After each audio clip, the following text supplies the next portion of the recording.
when come to fights like this is what boxing is really about. Those two guys are maybe the best boxers. That isn't very predictable. I think Canelo, he likes to go to the same combinations, quite repetitively, whereas Crawford is unpredictable, and despite him not having the size, it's the shots that you don't see that hurt the most, and maybe Crawford can hit him with some unexpected. Hall of Famer Andre S.O.G. Ward, helping and training with 3-division world champion, 2-division undisputed world champion, and the reigning pound-for-pound king and future first ballot Hall of Famer. Evander Holyfield is amazed by Terence Crawford's intense training for his upcoming fight with Canelo. He's especially impressed by how easily Crawford switches between his left and right hands during the match. This makes Crawford's moves hard to predict and keeps his opponents guessing. Holyfield says fighters always need to adjust in the ring, just like people do in life. Crawford's smart style, quick reflexes, and ability to adapt have really stood out. Holyfield believes Crawford is not only ready, but also a serious threat in the fight. He sees him as strong, skilled, and fully prepared to win. We're going left-handed and right-handed. How do you deal with someone like that? Well, I don't know. Did nobody switch up on me about it. So it's hard for me to say, but I know life is about adjustment. You have to make adjustment. To be successful, adjustment is always going to be the difference between how far you gonna go.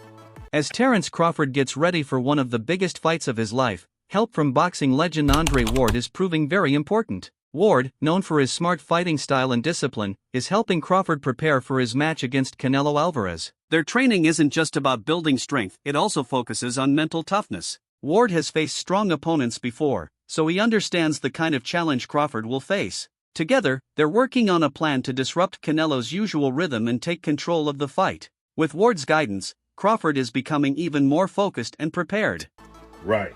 As you see, iron sharpening iron.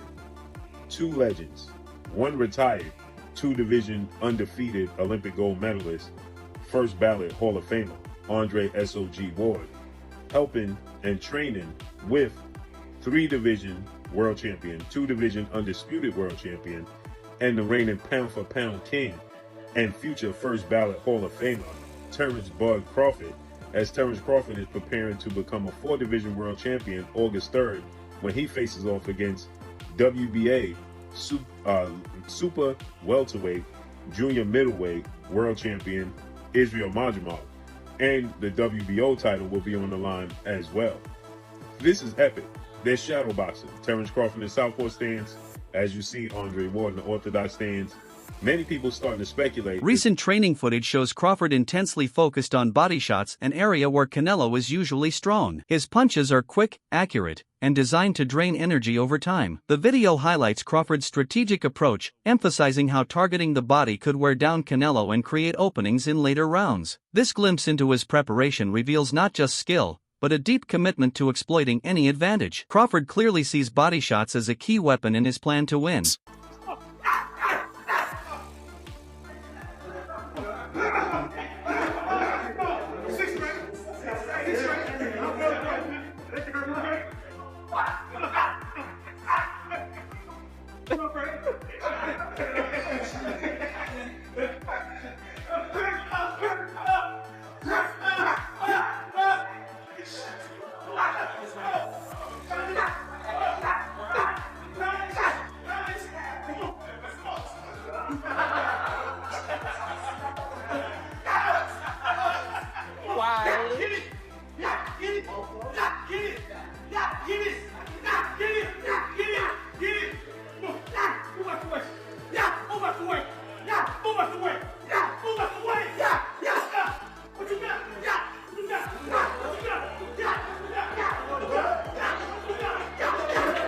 Momentum, sharpness, and hunger are all on Crawford's side, fueling belief that the timing is perfect for him. A win over Canelo wouldn't just boost his legacy, it would cement him as the man who dethroned a dominant champion. Such a victory could reshape both fighters' narratives, elevating Crawford from elite champion to historic icon. Many in the boxing world feel the stars are aligning, and this moment could define Crawford's place among the sport's all-time greats. Is on Terence Crawford's side, all the legacy, meaning he only has the opportunity to win the belts. Saul only has an opportunity to defend them. Terence Crawford has an opportunity to be in a 5 division and the only person to win all 4 belts in 3 separate weight divisions. Why is Saul taking this fight? And I'm gonna tell you why. Because there's some things in life more important than just the belts. And that 20-year career that Terence Crawford made, that OS, is very valuable. Very, very valuable. He had 1 foot out the game and 4 belts in 2 separate weight divisions. Yes, I beat that champion. Yes, I beat the multiple division champion, and he had the O. Crawford's camp emphasizes mental strength as much as physical skill. Known for overcoming underdog odds, his resilience could prove decisive under pressure. His team believes this inner toughness gives him the edge and warns Canelo that underestimating Crawford's willpower would be a serious and potentially costly mistake. One thing about Crawford is he got guts. Them bums ain't have no guts. Them bums didn't want to win. Crawford want to win. That's it. It ain't about no belt. It ain't about nothing. You didn't sign a contract. We want to win, and he want to be the best, and he is the best. So that's what's gonna be the difference. You know, Crawford got guts. He got a fighting spirit. So when you see Crawford, he gonna go in there and get busy with Canelo. Don't you even doubt that. You understand? You ain't never seen Crawford stay on the back foot in no fight in his life. You understand? He the type of guy to go get you. So expect him to go get him. We gonna do everything we can to him. We gonna do whatever we got to do. But one thing you can expect is Crawford is gonna step to him, because you can't beat Canelo going on the back foot forever. You got to go get him. You got to do something, and he better know Crawford is coming. Caleb Plant, a former Canelo opponent, believes the fight is no sure thing. While acknowledging Canelo's physical edge, he stresses the mental side of boxing. Plant sees Crawford's adaptability and ring IQ as key factors that could neutralize the size gap and make this bout surprisingly competitive. Terence is not a regular guy. You know what I'm saying? He's special. And you know, Canelo, he's a top-notch fighter, world-class fighter.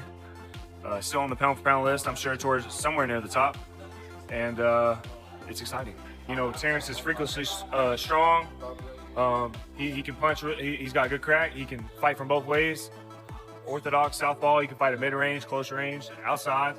And he can fight going both ways. So it's exciting, it's exciting. It's a big question mark on the end of it though. So that's why, you know, I'm sure all of us are excited for that bell to ring and, you know, be able to find out firsthand. Terence Crawford enters this fight with more than money on his mind. He's chasing history. Defeating Canelo would secure his place among boxing's all-time greats. Known for his fluid, ever-changing style, Crawford keeps opponents guessing, unlike Canelo's more methodical approach. While size is a concern, Crawford believes skills and strategy can overcome it. That's why we fight the fight, he says. He's not looking past Canelo, just focused on one fight at a time. With both men at the top of their game, this showdown could define legacies and settle who truly deserves to be called the face of boxing. The poker face on this guy is ridiculous. And then just early thoughts here, like Crawford isn't very predictable. I think Canelo, he likes to go to the same combinations, you know, quite repetitively, whereas Crawford is unpredictable. And despite him not having the size, it's the shots that you don't see that hurt the most. And maybe Crawford can hit him with some unexpected shit. And because of the repetitiveness of Canelo, maybe he can time him. Maybe he can counter punch with him, because Crawford is unbelievable at that. But I'm fascinated to see if Crawford has the power to get the respect of Canelo Alvarez, because when you don't, it's a long night.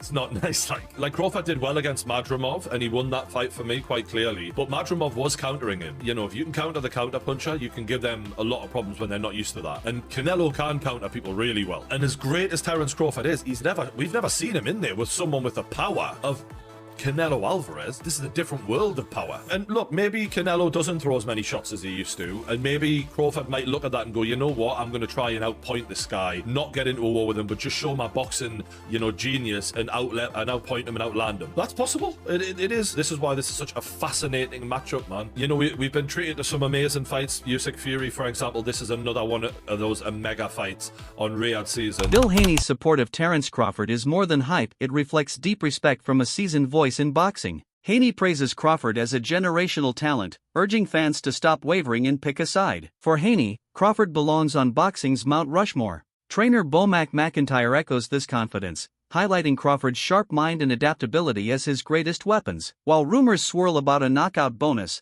Crawford remains focused. He avoids trash talk, relying on his preparation and calm self-belief. His quiet confidence and ring intelligence are convincing many that he has what it takes to defeat Canelo. Somebody like that, like a Canelo, and not only is his offense, he's got to have defense too. You know what I'm saying? So, style makes fights. Bud got the better skills, and he got the better mind too. Do you think with the styles in mind, but also the weight in mind, he can get that job done based on he's just so much more excelling in the skill? You know what? He gonna get the job done. I promise you. He'll get the job done. You know, because you know, boxing IQ is off the charts. You know what I'm saying? Next to Canelo, I'm not taking nothing away from you, but just a little bit better. I can tell you fully believe in your fighter and he believes in himself too. There was a slight back and forth at the press conference there.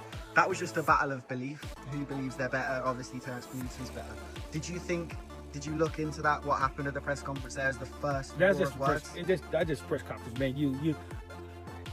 The reason why I believe into my fighter is because from day one. The first day he walked in the gym to where we at now. We haven't lost yet. Okay? He got a loss. He got 2 losses. How does that affect him coming into this fight? One thing about this, I always remember this. He got 2 losses, right? We got no losses. Sugar Ray Leonard believes Terence Crawford possesses the key traits needed to beat a bigger fighter like Canelo: intelligence, precision, and composure. He reminds us that boxing history is filled with smaller, smarter fighters outwitting larger opponents. Crawford's adaptability sets him apart. He tailors his approach to each challenge and adjusts mid-fight with remarkable skill. As he prepares for his toughest test yet, that mental sharpness could be the difference. Leonard insists, there's always a way to win, and Crawford's track record proves he's capable of finding it. This fight may well define his legacy and elevate him to legendary status. Crawford, on the other hand, he has been walking down his fighters, and people don't see that but me. For some reason, when I had that tape, people were screaming cat. And it's like David Ebenezer, Errol Spence, Sean Porter, Gamboa, a meme machine. Even against Madrimov, the way he won the fight was by fighting. It wasn't Floyd Mayweather sticking. This guy has been too athletically gifted, and I mean explosive, hard punching, and too strong for his ops. When he's in orthodox, he boxes more. When he switched, he becomes a puncher. And now he's coming out southpaw. He ends you. He is not, you gotta watch him fight. He does do athletic things where his hands and his feet work together and he catches you for sure. But what he mostly do is he punishes and he bullies his ops because he walks you down and whips your ass. He's an ass whip. Crawford's team knows each fight is unique, and past game plans against Canelo won't work here. Crawford's ability to switch stances, time his attacks perfectly, and adapt quickly makes him a different kind of challenge. He aims to force Canelo out of his comfort zone and expose weaknesses others couldn't. Crawford believes Canelo's hesitation to accept the fight shows he sees him as a real threat, someone who could damage his legacy. A smaller man moving up to dethrone a dominant champion would be historic. This bout isn't just about winning, it's about redefining greatness in a clash of elite, contrasting styles. I'm gonna be real with y'all. Terence Crawford is top 5. Top 5, I'll die on that hill. He's my top. He might be top 3. He might be top 3. I just gotta see what's up. But I'm gonna be real. This Canelo might be the most fucking locked in Canelo I've ever seen in my life. My boy Canelo is too fucking locked. He's not even speaking Spanish no more. He's speaking fluid ass English. He's not even Spanish no more. Oh boy said, how will this affect the Canelo legacy if Terence Crawford beats you? He's not going to beat me. No, he's not going to beat me. But this will go down in boxing history. But he beat me. He's not beating me. No, you're not different. No, you're no different than no Spanish. Canelo is locked in. Yo, I'm telling you, this is that fight where I feel a little bit scared for my favorite. That's it for today's video. Stay tuned. Until next time, keep your gloves up and your eyes on the ring.